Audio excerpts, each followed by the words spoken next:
Então abra ela comigo. Vamos estudar a palavra do Senhor nessa noite. Que o Senhor nos dê sabedoria, inteligência, graça, para absorvermos tudo que Ele tem para nós hoje e avançarmos. 1 Samuel,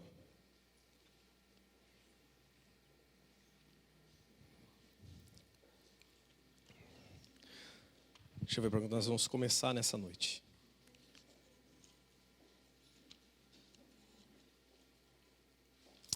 Segunda Samuel, capítulo 23. Depois a gente vai para 1 Samuel.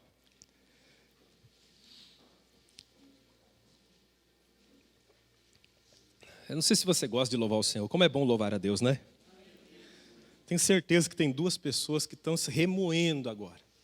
Que é o Emerson e a esposa dele, né? Nasceu a bênção da Giovana. Acho que não tem ninguém mais feliz nessa igreja aqui do que o vô, né? Mais uma neta, glória a Deus, louvado seja o nome do Senhor. Eles não vieram, a Giovana nasceu essa semana. Eu tenho certeza que vai vir para a glória do nome de Jesus. Veio para marcar o nosso coração, a nossa vida, de uma maneira especial. 2 Samuel, capítulo de número 23. Eu não sei se você compartilha comigo essa ideia, mas todos nós desejamos fazer algo a mais para Deus. Todos nós queremos fazer diferença onde nós estamos. Ontem, no meu tempo de oração noturna, me lembrei de muitas coisas. O Espírito de Deus me fez lembrar de muitas coisas. Eu faço 35 anos nessa terça-feira e 20 anos pregando a palavra do Senhor. Fiquei pensando, gente, como o tempo passa. Eu comecei com 15. Quanta coisa passa na vida da gente. A vida é um sopro. É um sopro.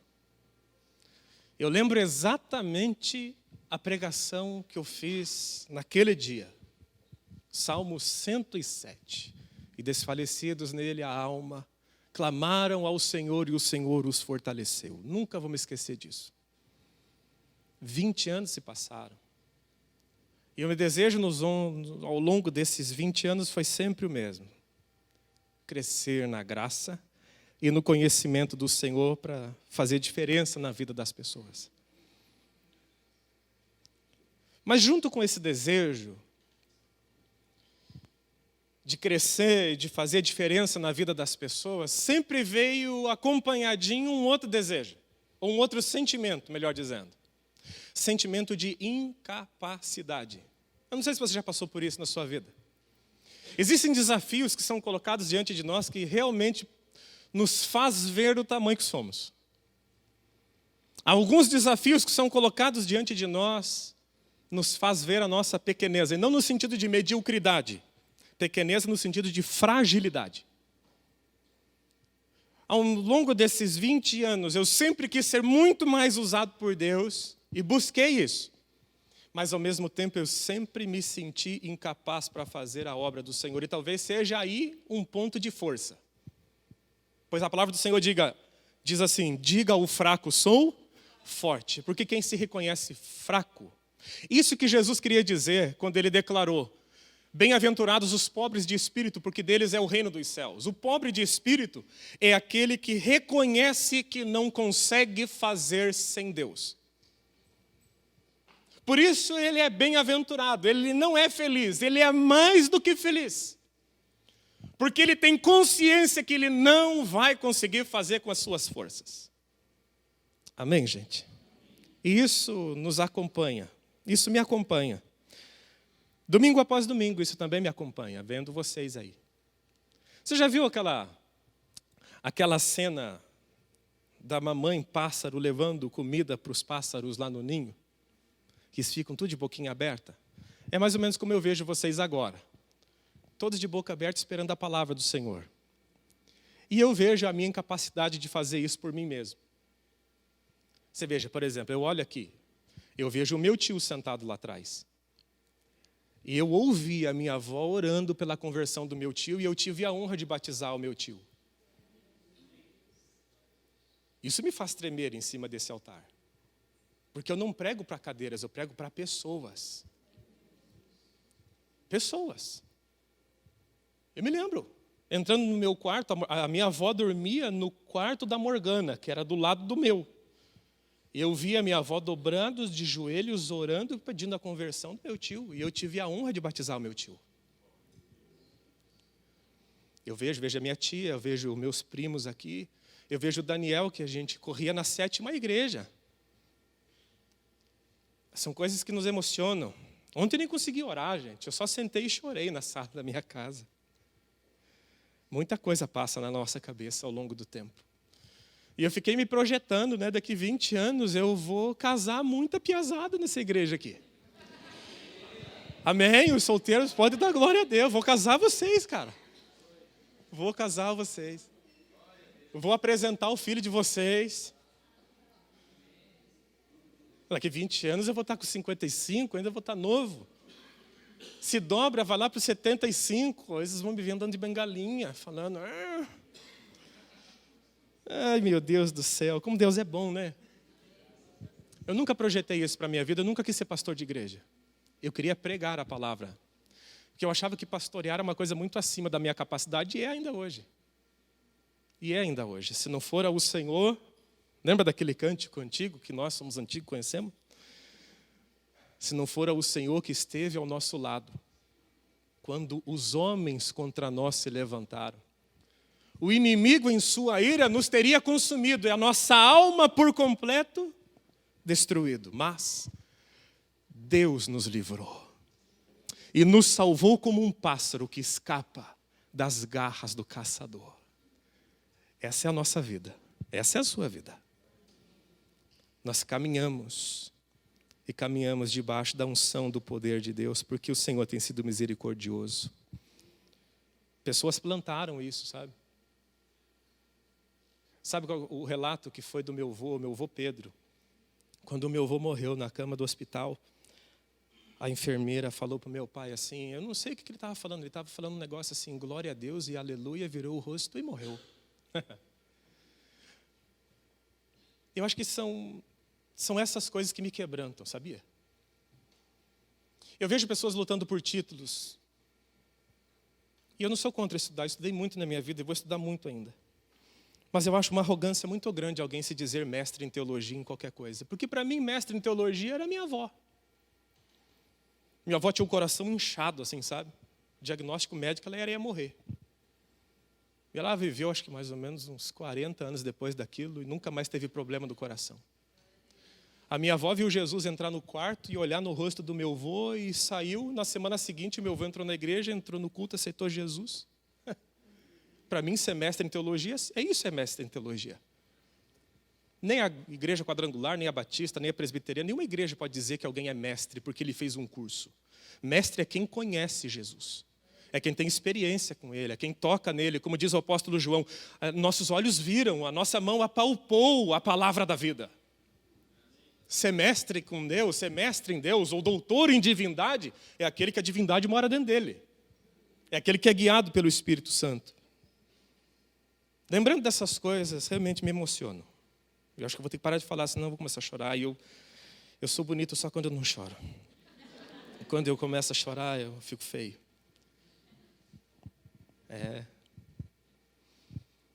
Todos nós queremos fazer algo mais para Deus. Eu vejo aqui com vocês nessa noite o exemplo de 3 homens que foram extraordinários no seu tempo. Pouco se fala sobre eles. 2 Samuel capítulo 23, verso de número 8.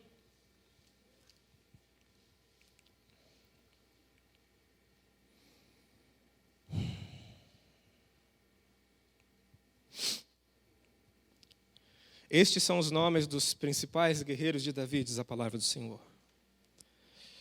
Jabezão, um taquimonita, chefe dos 3 guerreiros principais de Davi. Numa ocasião, com uma lança, ele enfrentou 800 homens numa mesma batalha e os matou. Pensa num negócio desse, gente. Um homem pegar uma lança e matar 800 homens. 5 vezes, mais ou menos, 4 vezes, 5 vezes a quantidade de gente que está aqui. O segundo, Eleazar, Depois dele, Eleazar, verso 9, filho do Aoída Dodô. Ele era um dos 3 principais guerreiros de Davi. E esteve com Davi quando os filisteus se reuniram em Pas-damim para a batalha.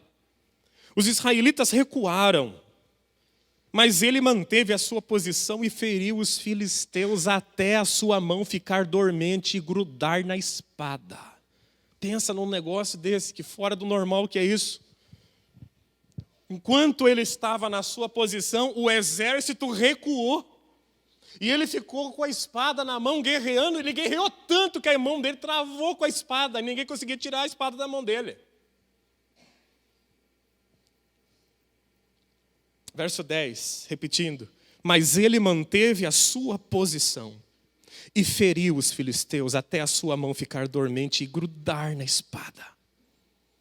O Senhor concedeu uma grande vitória a Israel naquele dia, e o exército voltou para onde Eleazar estava, somente para saquear os mortos. O último deles.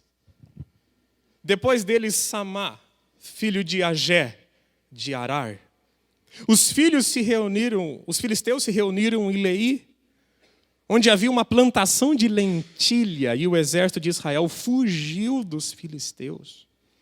Mas Samá tomou posição no meio da plantação e defendeu-a e derrotou os filisteus. O Senhor concedeu a ele uma grande vitória. Amém. Talvez uma leitura leiga fica pensando assim, gente, o que faz um homem lutar pela vida para defender um campo de lentilha? Se fosse um campo de ouro, a gente poderia até pensar, vale a pena. Mas um campo de lentilha, quer ver? Alguém acordou hoje querendo comer lentilha? Faz, puxa vida.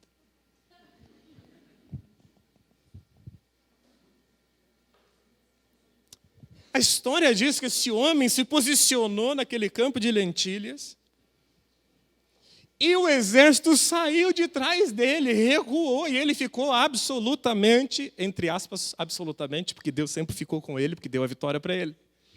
Deus deu vitória para ele. Dos 3 grandes generais de Davi, e Davi era maior do que todos esses 3. Desses 3 grandes, 2 aqui são narrados, a história e o contexto. Eles estavam lutando e o exército os abandonou, mas eles mantiveram a posição. Diga assim, quando eu mantenho minha posição, a vitória de Deus chega sobre a minha vida. Homens extraordinários. Eu queria ser como esses homens. Talvez esses homens tivessem grande treinamento militar ao longo da sua vida, homens de envergadura militar extraordinária, afinal de contas. Só para a gente lembrar, o exército americano tem 1.400.000 homens, Davi tinha 1.500.000 homens, o maior exército da terra era de Davi. Era de Deus e Deus colocou na mão de Davi. Deus confiou nele. Dentro de 1,5 milhão de homens, tinham 3 que se destacavam e 3 que eram fora da média, que são esses 3. Talvez olhando para a história desses homens, a gente possa pensar, gente acima da média. Você sabe de onde esses caras vieram? Esses homens vieram num lugar chamado Caverna de Adulão, narrado no livro de 1 Samuel. Os valentes de Davi, estes homens, anos atrás, olha como é que a Bíblia narrava eles. Todos os que estavam em dificuldades, aperto, os endividados, olha só de onde saiu o exército de Davi, e os descontentes, os de espírito angustiado, os depressivos. E Davi se tornou líder deles. Havia cerca de 400, veja, de 400 Deus trouxe 1,5 milhão na mão dele. E dos 400, que eram depressivos, angustiados, endividados, pensa num negócio desse. Deus olha para você e diz que você vai ser líder de um grande exército. Aí Deus começa a trazer todas as coisas boas tudo coisa boa que tem. Endividado, depressivo, angustiado, gente que não sabia pegar numa arma. Falou, toma, pega, faz. Faz o quê? Comanda o exército. Esses homens estavam nesse contexto. Homens que chegaram para Davi, párias da sociedade naquela época. Desprezados pela sociedade. A Bíblia declara enfaticamente, eles eram descontentes, e a palavra descontente no hebraico é angustiado no espírito, depressivo. E Davi se tornou líder deles. Nada de treinamento especial, meu irmão. Nada de super treinamento, nada de super soldados. Esses homens eram homens comuns, como qualquer um de nós. Qual é a diferença? Eles acreditavam que era pela força do Senhor que eles lutavam. Eles acreditavam que era pelo poder de Deus. Deus os levou para a batalha e eles mantiveram posição, crendo que o Deus que levou para a batalha é o Deus que dá a vitória. Não pense nesses homens como super musculosos, grandes, altos, nada, meu irmão. Judeu é baixo. Judeu é baixo. Grandinho aqui. Porque no Antigo Testamento, a pessoa que era gordinha, ele era tido como mais abençoado que os outros. Verdade. Verdade. Era um exército de gente baixinha e gordinha. Que há anos atrás estava depressivo, devendo na praça, angustiado e apertado. Quando a gente olha para a figura do apóstolo Paulo, por exemplo, você pensa também num homem alto, forte, né? Acho que a Record vai fazer uma novela agora, e Paulo vai estar no meio, mas botaram um olho azul nele, deixaram ele mais bonito. Segundo os historiadores, Paulo tinha mais ou menos 1,65 m, levemente encurvado para frente, narigudo e gordinho. Essa é a história. Se quem narrou foi verdade, eu nunca vi Paulo. Verei na glória, em nome de Jesus. Esse era o perfil. Não participaram da AMAN, não foram para as Agulhas Negras, não foram na Amazônia apagar incêndio, não fizeram nada disso. Esses caras tinham uma coisa. Eles davam a vida pela fé que tinham. Esses caras faziam isso. Eu não sei você, mas imagine a sensação. Você está lutando, enfileirado, indo. De repente você olha para o lado e não tem ninguém. Ninguém. Aí a gente aprende que um com Deus é maioria. Um com Deus é maioria. Todo mundo correu. Os 3 ficaram. Um matou 800, o outro defendeu o campo de lentilha, o outro matou não sei mais quantos. E eles tinham só uma coisa em comum. E não era o treinamento militar. Eles amavam a Deus e acreditavam, mesmo no perigo da morte, Deus é poderoso para honrar. E eu aprendo 3 lições com esses homens. Primeiro, não fuja com o povo. Diga, não fuja com o povo. Deus não te deu espírito de covardia. O Espírito Santo nos fala no Novo Testamento que Deus não nos deu espírito de covardia. Deus não fez nos medrosos. Deus nos fez valentes na guerra em nome de Jesus. Mas como é que a gente vence as nossas guerras? Como é que nós vencemos as nossas guerras? As nossas lutas não são carnais, elas são espirituais e poderosas em Deus. Nós vencemos a nossa guerra orando, participando da ceia, jejuando, louvando e adorando ao Senhor. É assim que a gente vence. E é assim que a gente põe para correr exércitos de inimigos que são cultuados como outros deuses em outras nações. Deus não nos chamou para recuar, mas sim para avançar. Pastor, mas isso é frase motivacional? Não, filho.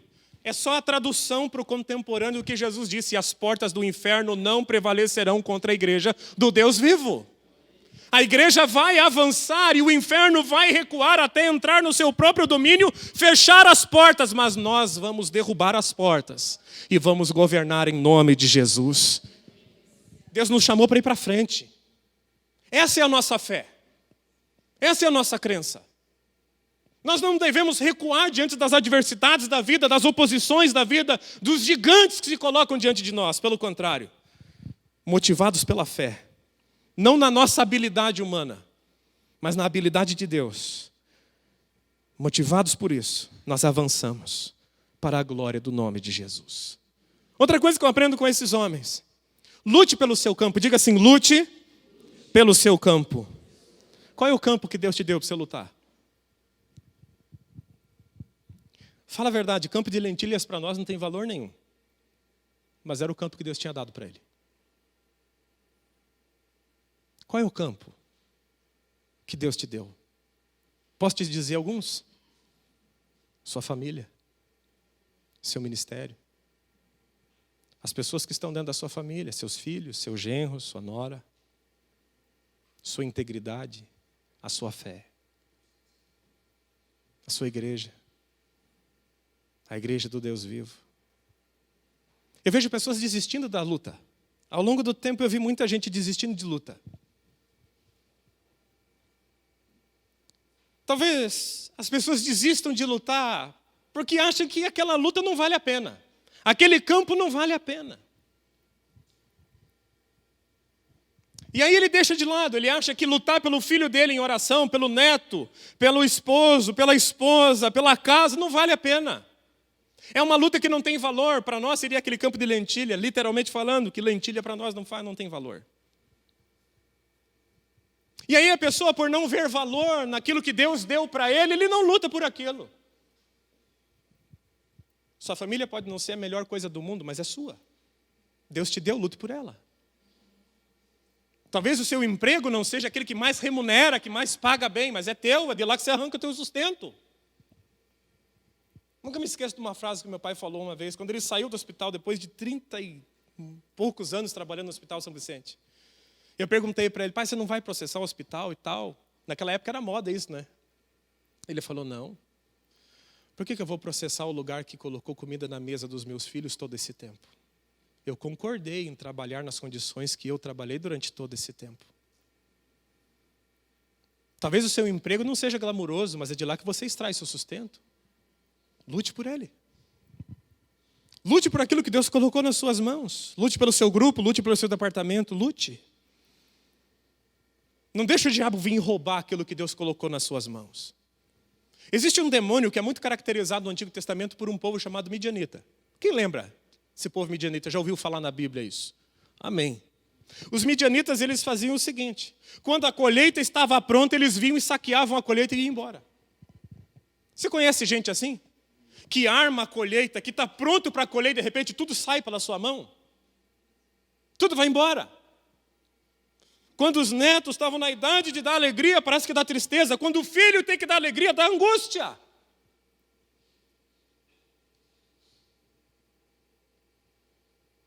Bote eles para correr.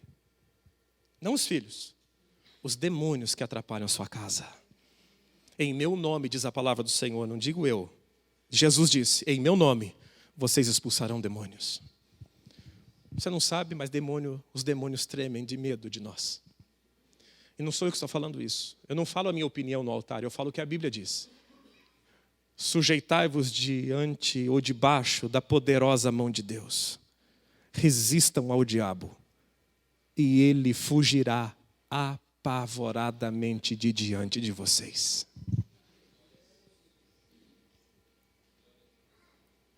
Lute pelo seu campo. O terceiro aprendizado que eu tiro desses homens, espere o livramento do Senhor. Você não consegue por suas mãos. Esquece. Você não tem habilidade de fazer muita coisa que você precisa realizar na vida. Se você pudesse ir no final da sua vida e olhar para toda a jornada, hoje você descobriria imediatamente, não pode ser pela tua força. Criar filhos, por exemplo. Você fala. E quem coloca o ensino no coração da criança? É Deus. A gente casa. E quem é que vai nos segurar ao longo desse tempo todo?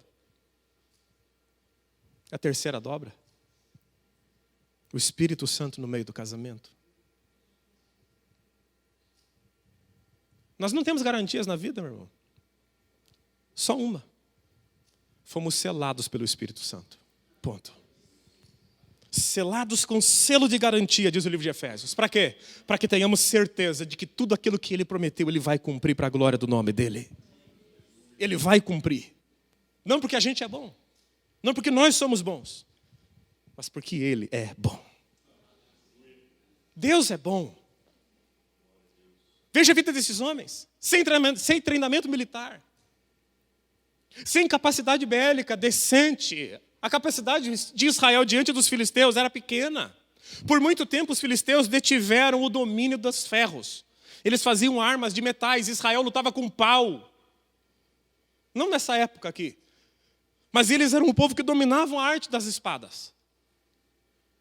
Israel era um grupo de gente que Deus olhou lá no Egito, lá atrás, e resolveu tirá-los de lá. Assim como Deus olhou para mim e para você e resolveu tirar a gente da onde a gente estava e trazer para o reino dele. E ele que nos trouxe é responsável pela nossa caminhada em nome de Jesus. É por isso que dá para dizer que a gente vai ter êxito. Porque ele está no negócio. Ele está na nossa vida. Ele é que nos dirige, ele que nos governa. Agora, como a gente vai obter vitórias significativas na nossa vida se a gente não luta por aquilo que Deus colocou na nossa mão? Se a gente desiste e joga as coisas.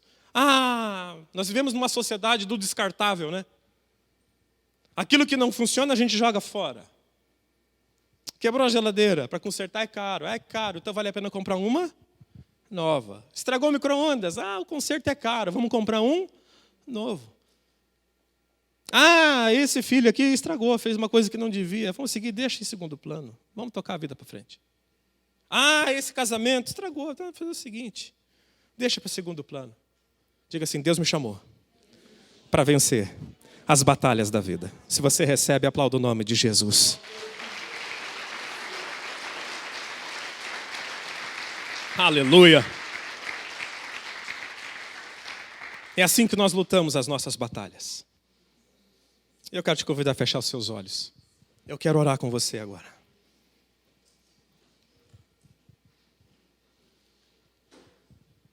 Nós somos um exército que depende da mão do seu general. Qual é a vantagem disso, pastor? O nosso general é Cristo. Aquele que virá montado num cavalo branco e na sua coxa está escrito Rei dos Reis, Senhor dos Senhores. E aquele que declarava no Antigo Testamento, eu sou o Deus dos exércitos de Israel. Ele não morreu, ele está vivo. A morte não conseguiu segurá-lo lá naquele caixão, no Hades. Porque a morte não tem poder sobre ele, ele tem poder sobre tudo. Porque a Bíblia declara, senta à minha direita até que eu coloque todos os teus inimigos debaixo dos seus pés. Ele é soberano, ele é poderoso entre as nações da terra. Creia você ou não, ele virá para buscar o seu povo. Nós somos o seu povo. Pastor, mas eu sou incapacitado. Somos todos. Ele está em nós e através de nós ele faz a sua obra. Pastor, mas as batalhas que estão diante de mim são grandiosas, mas maior é aquele que está em nós do que aquele que opera no mundo. Não pare de lutar. É teu filho. Lute por ele. É seu casamento, lute. Deus te colocou nessa batalha para você vencer. Pastor, mas quando Deus não muda as circunstâncias, o Senhor mesmo pregou isso, Deus está querendo mudar a gente. Mas eu tenho pela revelação da palavra escrita a boa, perfeita e agradável vontade de Deus para cada área da vida. E eu acredito pelas escrituras que eu leio, que Deus deseja a edificação da sua família. Lute porque essa batalha vale a pena, lute pela sua casa. Lute pelos seus filhos. Se os seus filhos fracassaram ou estão em fracasso momentaneamente em criar os seus netos, lute pelos seus netos. São teus. Deus te deu.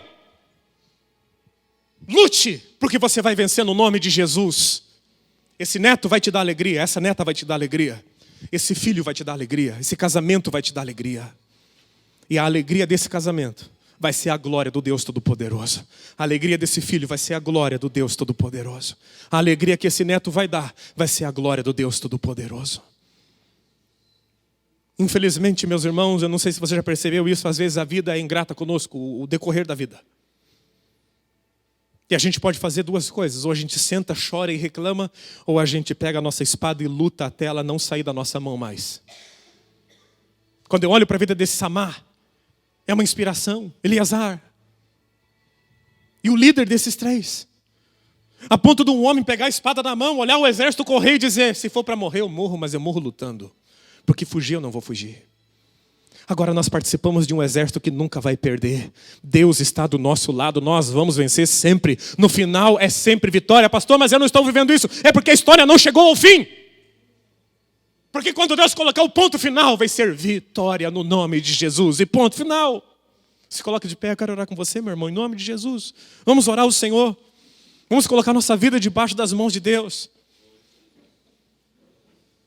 Nós temos que olhar para o Antigo Testamento com muito carinho pelos heróis da fé que viveram naquela época. Eles não tinham Jesus, eles não tinham conhecimento do Espírito Santo, o Espírito Santo não estava neles. Eles não tinham um pastor para pregar para eles, eles iam apenas uma vez por ano oferecer um animal em sacrifício. E a fé que esses homens manifestaram foi extraordinária. Jesus assina embaixo a história de todos os homens de fé dizendo: nada é impossível para aqueles que creem. Nada, nada, nada, nada, nada é impossível para aquele que crê. Como pode? Como podem leões viverem como se fossem gatos? Deus nos chamou para governar e para dominar.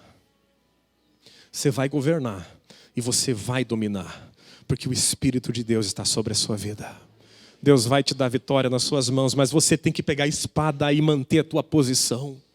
Qual posição seria boa para nós hoje, pastor? Oração. Abra a boca e declare a palavra de Deus. Foi a mensagem da quinta-feira. Não use a sua boca para reclamar. Lance palavras de vida, de vitória. Lance a palavra de Deus sobre a sua casa, sobre sua renda, sobre as suas posses. Jejue. Para quê, pastor? Para matar a incredulidade dentro do coração. A propósito, esse vai ser um dos temas que eu vou falar nessa terça-feira. Sobre um direcionamento que nós vamos ter agora no mês de setembro, que vai abençoar muito a nossa vida no nome de Jesus. O jejum que destrói a incredulidade. Foi Jesus que ensinou isso. Não deixe de frequentar os cultos. É aqui que você busca a força de Deus em comunidade para vencer as batalhas da vida. Lute pelo seu campo. Agora eu quero fazer uma oração simples. Tem gente aqui no nosso meio que está cansado de lutar as batalhas da vida. Fala, pastor, está difícil. A nossa casa estava quase ganha, de repente agora é só eu que estou em Cristo. Há um tempo atrás, pastor, parecia que tudo estava embalando para a vitória e de repente parece que tudo recuou e eu fiquei, parece que sozinho. Deus vai te dar vitória, valente de Deus. Permaneça na sua posição de batalha. Não deixe o arado. Não abandone a sua fé. O final dessa história é que você, no nome de Jesus, vai vencer para que Deus seja glorificado. Ou podemos até transcrever esse texto da palavra, o finalzinho para você e para mim. E Deus deu a eles a vitória. Aleluia! Mas existem questões, eu sei, existem momentos que a gente se desanima. É difícil. Na teoria tudo funciona, mas o tempo parece que mata a gente por dentro. Eu quero orar por pessoas que em alguma área da sua vida precisam de um renovo de Deus. Você está lutando, você está buscando, mas você precisa de uma força extra para vencer. Eu quero te convidar a sair do seu lugar e vir diante do altar. Sem constrangimento algum, eu já senti isso várias vezes. Esse ano eu já senti isso umas 2 vezes. Parecia que eu ia perder. Mas Deus virou o meu jogo. Deus vai virar a mesa da tua vida. Deus vai me dar a história da sua casa. Eu vou pedir para o pessoal do som colocar um louvor americano chamado Raise Hallelujah, que é a versão original do Levanta um Aleluia que foi gravado esses tempos. Se puder colocar para nós, nós vamos orar. Para Deus nada é impossível. Venha diante do altar, nós vamos orar. Pastor, mas a minha condição é XYZ. A condição nossa pode ser difícil, mas Deus tem a condição de ser Deus e ser seu Pai. Ele vai te ajudar na sua batalha, você vai vencer. Você vai vencer. A Bíblia diz que aquele que nasceu de Deus vence o mundo. Você nasceu de Deus, você vai vencer o mundo. O mundo vai se curvar diante da sua casa, da sua família. A pornografia não vai pegar seu filho, a pornografia não vai pegar sua filha. A imoralidade sexual não vai pegar você. Coloca nos 2 minutos e meio, por gentileza, desse louvor. É que ele fala antes. A desgraça não vai entrar na sua casa. E se entrou, vai sair no nome de Jesus. Os seus filhos vão ser abençoados. Seus netos voltarão para a casa do Senhor. Você vai cantar a vitória. Deus se compadece de você. Deus se compadece da sua batalha. Deus está com você nela. Hoje de manhã, orando ao Senhor, Deus colocava no meu coração: eu me compadeço dos meus filhos. Anuncia para eles que não é treinamento, é a fé que vai mover o que eles precisam. Deus vai entrar na sua história. Deus vai entrar na sua casa. E Deus vai te dar a vitória. E no final das contas vai ser: e Deus lhes concedeu a vitória que eles precisavam. Em nome de Jesus, vamos orar. Mas você tem que abrir seu lábio, você tem que orar. Você sabe qual é o demônio que afronta a tua casa, qual é o demônio que afronta a sua família. Você sabe quem eles são, você é espiritual. Você se levante contra isso em nome de Jesus. Pastor, mas a causa é perdida. Não é perdida. Jesus ressuscita dos mortos, Ele faz o que tiver que fazer. Ele é poderoso. Se agarre nele em nome de Jesus. Pai Todo-Poderoso, em nome de Jesus nós recorremos ao Senhor porque sentimos o seu amor pela nossa vida. O Senhor está conosco nesse campo de lentilha. O Senhor está conosco lutando a fé que nós precisamos lutar. E eu te peço em nome de Jesus que o seu amor se mova sobre esta casa nessa noite. E faça a incredulidade ir, meu Pai, para o inferno. E a fé sobrenatural brotar no coração de cada um, meu Pai. Em nome de Jesus, não deixe o teu povo perder as batalhas. Porque se o teu povo perde, o Senhor é blasfemado nos céus e na terra. Em nome de Jesus, dá vitória para essa mulher. Dá vitória para essa avó, para esse vô, para esse pai. Aleluia. A vitória para pais e vós que estão lutando pela vida dos seus filhos e netos. Há um mover forte de Deus para te dizer isso nessa noite. Você vai vencer essa batalha. Os seus netos e os seus filhos não irão para a cova da situação que estão. Eles serão tocados e mudados pelo poder do Espírito Santo do Deus vivo. Oh Senhor, em nome de Jesus, se move, meu Pai, nesse trabalho que parece que não rende. Se move, meu Pai, nesse homem, meu Pai, que quer prover a casa e parece que está difícil. Ele tem dificuldade de avançar. Oh Jesus, oh Senhor, se o Senhor nos deixar, meu Pai, ninguém vai nos ajudar nessa batalha. Nós só temos uma espada que chama-se Bíblia na nossa mão. E a disposição para defender o que o Senhor nos deu. Em nome de Jesus Cristo, Senhor, enche o coração desse homem de uma unção extraordinária. Uma unção de conquista, Senhor. Bota no coração dele, Senhor, a violência que ele precisa empregar no espírito, na fé, para avançar naquilo que ele precisa.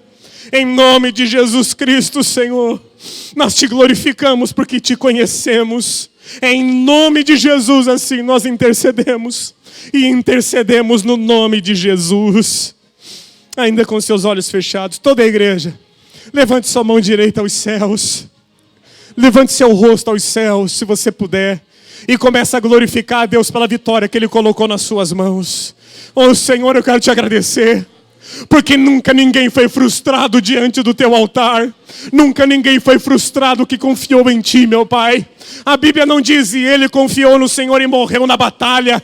Ele confiou no Senhor e Deus lhe deu a vitória. Obrigado, Senhor, por esta unção que o Senhor derrama sobre esta igreja. Obrigado pelo poder do teu Espírito que está sobre nós. Obrigado porque o homem de branco que entrou junto com Sadraque, Mesaque e Abednego na fornalha está conosco nesse campo de lentilhas. E ele é vitorioso nas batalhas. Obrigado, meu Pai, porque os céus estão ao nosso favor. Os anjos vêm guerrear conosco, porque nunca estamos sozinhos e um com Deus é a maioria. Obrigado, meu Pai, enche nosso coração de fé. Obrigado porque o nosso coração se enche de fé. Obrigado porque há uma unção do teu Espírito nos levando adiante, meu Pai. Nós não vamos largar a espada, não vamos largar a tua palavra, não vamos abandonar esse campo de lentilha. Ele é nosso, essa casa é nossa, esse ministério é nosso. E nós vamos triunfar para a glória do teu nome. Em nome de Jesus, em nome de Jesus. Senhor, eles vieram porque creram no teu nome. Eles não acreditaram na minha eloquência. Eles acreditaram na tua palavra. E que a tua palavra produza o fruto que precisa na vida de cada um deles. Nós somos a tua herança. Os nossos vizinhos sabem que nós te tememos. Se nós perdemos essa batalha, o seu nome vai ser blasfemado, meu Pai. Fortalece o teu povo no meio dessa jornada. E que viva o Rei dos improváveis, que levanta da cinza os seus servos e os faz triunfar sobre a face da terra. Em nome de Jesus, nós declaramos a falência de todo espírito diabólico nas casas e nas famílias. Você que traz sensualidade, você que traz imoralidade sexual, nós repreendemos a sua ação em nome de Jesus. Você que quer a destruição dessa família, nós declaramos a sua falência no nome de Jesus. Você que quer a falência dessa empresa para humilhar esse empresário, que caia por terra você em nome de Jesus. Em nome de Jesus, e que haja prosperidade, vida e bênção sobre essa pessoa. Em nome de Jesus, meu Pai, nós nos levantamos contra todos os lobos que tentam devorar as ovelhas do Senhor. Todos os demônios em todas as áreas que tentam perturbar a saúde emocional, física e o bem-estar espiritual da tua igreja. Que caiam por terra no nome de Jesus e que sejam aniquilados para a glória do nome do Deus vivo. Assim eu oro e abençoo essa igreja no nome de Jesus. Quem crê, aplauda o nome do Senhor. Volta para o seu lugar, debaixo de uma bênção e de uma unção sobrenatural.